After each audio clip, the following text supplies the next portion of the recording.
E aqui não tinha vista gráfico com os actores caminham com os também onderhoud e bestande asfaltwegen não. E aqui está lista basta largo. E aqui está insera total de quase 31,7 km.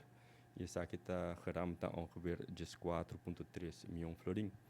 Se me vai over de lista lihe, está começar tem várias partes de Avenida Nelson Orlando Odeberg voor de rotonde de Superfood Teku Palm Beach. E nananta ambos bandas de caminho nos me atender com ele.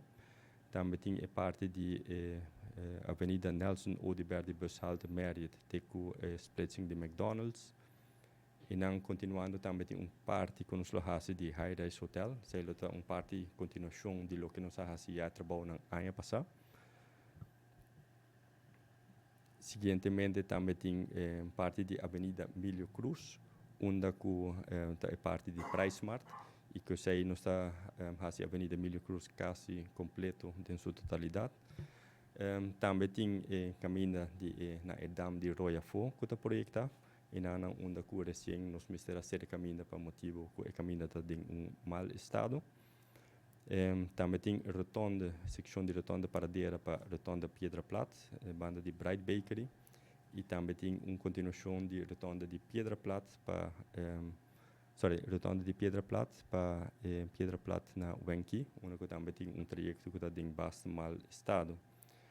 Também tem a parte de Santa Cruz para Piedra Plata, essa parte de Ringweg Weer. E também nós continuamos na cruising de Montefiorno, richting Lavador, em França Pasco, também tem secção de mau estado.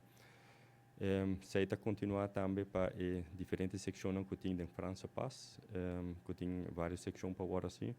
Também nós temos duas áreas de Barcadeira, que é parte de DTI para web, e depois também Barcadeira é parte de Arugas, indo para Dom.